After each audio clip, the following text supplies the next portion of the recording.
Question number 14 देखेंगे, board में आया हुआ बहुत अच्छा क्वेश्चन। और क्या कह रहा है, ध्यान से पढ़ेंगे। क्या कह रहा है, if x equal to A and y equal to B is the solution. मतलब x इक्वल टू ए और y equal to B solution है किसका, गिवन इक्वेशन का। ठीक है, इस वाली गिवन इक्वेशन का। Then find the value of a and b।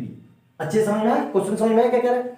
अब ध्यान रखना, जब भी ऐसा दिया हो x इक्वल टू ए और y equal to B is the solution of the given equation. ठीक है, क्या कह रहा है कि जब भी ऐसा दिया हो और इक्वेशन का सॉल्यूशन हो तो आपको कुछ नहीं करना है, x की जगह a लिख देना है और y की जगह b लिख देना है और इक्वेशन को एज इट इज लिख देना है। मतलब क्या लिखना है, ऐसे लिखो, पुटिंग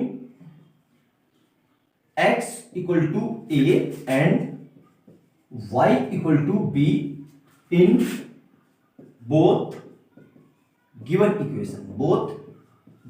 इक्वेशन। मतलब द्वि, तो x की जगह a लिख दो तो इक्वेशन क्या बन जाएगी हमारी, a और y की जगह b लिख दो, माइनस b इक्वल टू 2। और दूसरी में ये क्या बन जाएगी, a plus b equal to 4। मतलब ये हो गई इक्वेशन 1 और ये हो गई इक्वेशन 2। यहां तक मेरे ख्याल से कोई दिक्कत नहीं होगी। बिल्कुल, हमें क्या कह रहा है, find the value of a and b। Simple सा है, बस इतना कर लिया आपने। तो देखो ध्यान से, यहाँ पे a है और b कैसा है, माइनस में। यहाँ पे a कैसा है, प्लस में, और यहाँ पे b कैसा है, माइनस में।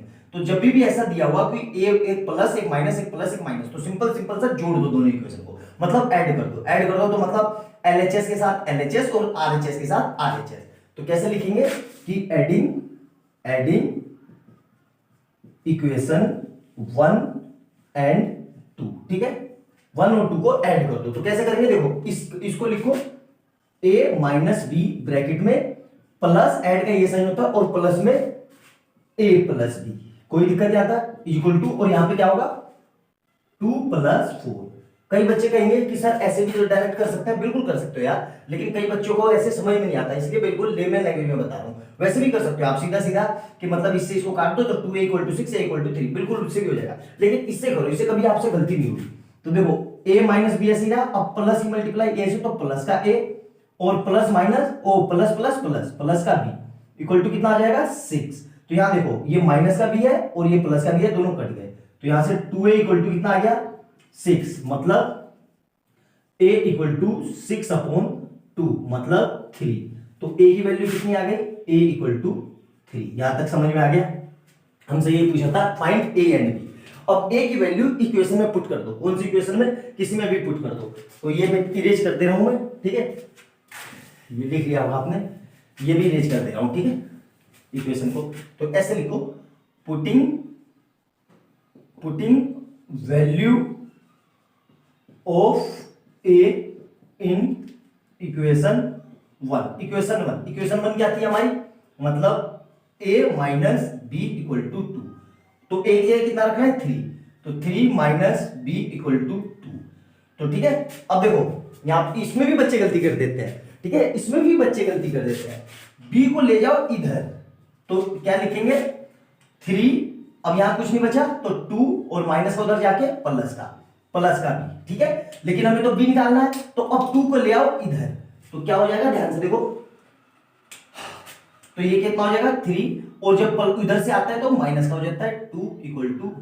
तो b इक्वल टू कितना आ गया 1। यही हमारा आंसर है, मतलब a और b कितने आ गए 1। अब चेक करके देख लेते हैं क्या हमारी इक्वेशन सही है। बिल्कुल देखो, a minus b equal to 2 और दूसरी क्या थी a plus b equal to 4, ठीक है। अब यहां पे रखो, देखो a की जगह रखो 3, तो 3 माइनस b की जगह रखो 1, तो 1 इज इक्वल टू 2। तो मतलब 2 इक्वल टू 2 होता है, बिल्कुल होता है सर, मतलब हमारा आंसर सही है। यहां पे रख के देखो a इज इक्वल टू 3 और b equal to 1 equal to 4, तो 4 इक्वल टू 4 होता है, बिल्कुल होता है सर। ये हमारा चेक करने का तरीका है। आई बात समझ में, बिल्कुल अच्छे से क्लियर है कि सर आंसर कैसे चेक करेंगे, ऐसे चेक करेंगे इक्वेशन में रख के। आगे अच्छे से समझिए, बहुत बढ़िया अच्छा सा क्वेश्चन है, नोट डाउन करो अच्छे से, ठीक है। वीडियो अच्छी लगे तो लाइक एंड सब्सक्राइब कर देना, और ऐसी वीडियो देखने के लिए हमारे चैनल पे प्लेलिस्ट में जाना, मैंने उसमें बहुत अच्छे क्वेश्चन कराए हैं। अब तक मैंने 15-16 क्वेश्चन करा दिए, जाके देखो, उनको चेक करो अच्छे से, आपके सारे कंसेप्ट क्लियर हो जाएंगे। आपने मेरी वीडियो देख ली तो आपका किसी तरह का कोई कंसेप्ट बाकी नहीं रहेगा। अच्छे से समझ में आया, नोट डाउन करो।